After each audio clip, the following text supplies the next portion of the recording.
Hey guys, how's it going? Hope you're good. Today we're going to be doing a review of the Huawei Watch GT2e, which I have been using for about a month now. It's been quite a while. I have took my time to really use this watch pretty much every day. I've been wearing it every day, and now I'm ready to show you what I think of it, whether it's good, and whether you should buy it or not. So let's go.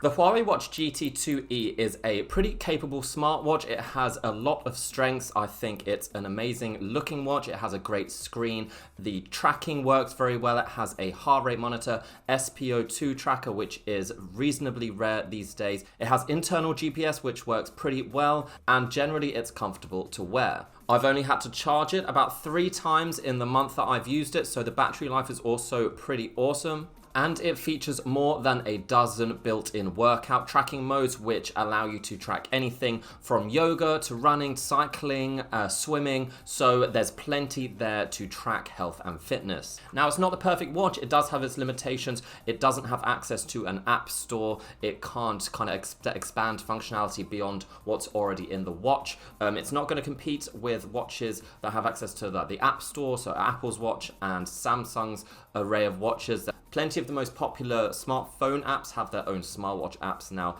You will not be able to have access to those on the Huawei Watch GT2e, but if you're not really looking for that advanced functionality, this is one of the better smartwatches available right now. So let's go into a little bit more detail. Let's first take a look at the screen and the design of the watch, because I think that is one of its strengths. The Huawei Watch GT2e features a 1.39-inch AMOLED display with a resolution of 454 by 454 pixels with a pixel density of 462 ppi. This is one of the brightest and clearest smartwatches I've ever used. For me, the screen on the GT2e is the clearest and brightest that I've ever used. Also, it features an always-on display, which is really handy, and it doesn't actually seem to affect the battery life that much. So you can see here, this is the always-on mode, and then when you activate it, it goes to the actual screen itself. So this is the main screen. You can change this to have multiple different types, but in a minute you'll see it just switch back to the always-on display, which I think is really good. A lot of AMOLED displays just turn off and it's just a black screen,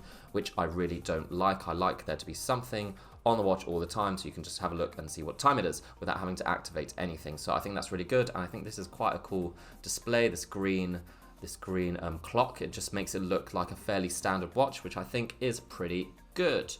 The watch is super responsive. It's as responsive as any smartwatch that I've ever owned in the past few years. So the transitions will be really smooth, the animations are really smooth, and the colors really pop, very, very vibrant. Now, the only issue with AMOLED displays is that they don't tend to work that well outside in direct sunlight. It's kind of hard to see see any information. Basically, that is the same with the Huawei Watch GT2e. If you turn up the brightness to maximum, that does help quite a bit, but then you will drain the battery. I'm also a fan of the design of the watch. It's fairly basic, it's fairly simple. Its dimensions are 53mm by 46.8mm by 10.8mm. For thickness, it is a tad on the thick side, I will say, particularly for me. I mentioned many times I struggle with large watches just because I have quite thin wrists. And I do kind of notice the GT2e when I'm wearing it. It's not kind of invisible. I mean, some watches you can just put them on and you'll barely know they're there. I do notice when I'm wearing this watch just because of how thick it is, especially if you wear long sleeve shirts or jumpers, you are going to notice it's there. There's probably been about 2 or 3 times in the past month or so where I've had to take it off before I go to sleep just because I feel like it's too uncomfortable. That does mean it may not be the best sleep tracker. It can track your sleep. In fact, it does a pretty good job of doing so because it has some quite cool sensors, which we'll go into later. The materials used in the body of the watch is mostly a kind of hardened plastic. I know plastic isn't tend to be the most premium product, but it does feel pretty sturdy. It's not cheap. It does feel kind of like a premium product. It also has a completely glass face. So there's no plastic really to be viewed on the face. It's completely glass, and there are 2 manual buttons. One activates the screen, another takes you to the list of inbuilt tracking features available in the watch, so that's a really good way to quickly go into that system and start tracking a workout. The strap that comes with the watch is fairly basic. It's just a kind of standard rubber strap that you get with most of these smartwatches these days. You can replace the strap, so there's the little connectors here each side, which you can just swipe across, and you can easily take off these straps and buy replacements. I would recommend probably something metal that goes with the more premium body. It would look, I think it would look really good if you bought a metal strap. Now let's move on to talk about the tracking features and the sensors that the Huawei Watch GT2e has, because essentially, guys, this watch is primarily a sports and health tracking watch. That is basically its main feature. That's what most of the hardware in the watch is designed to do, and designed to do pretty well. For sensors, the watch features an internal GPS, a accelerometer, a gyroscope, and a heart rate monitor. With these sensors, it can track calories, it can track activity and inactivity, your distance, sleep quality, your heart rate, how many steps you've taken, your speed, distance, acceleration, and it can also track SpO2 thanks to a recent update. Now, SpO2 is a new feature for this watch, and it's one of the few watches that can actually track SpO2. And if you didn't know, SpO2 is essentially blood oxygen saturation level. So that's essentially how much oxygen is in your blood, and the higher the better. It should be around 95 to 100%. In terms of smartwatches, it's not going to be anywhere near as accurate as a medical device, which many doctors use. If you have the flu, if you are ill, a doctor will see your blood oxygen saturation level to see how good your lungs are.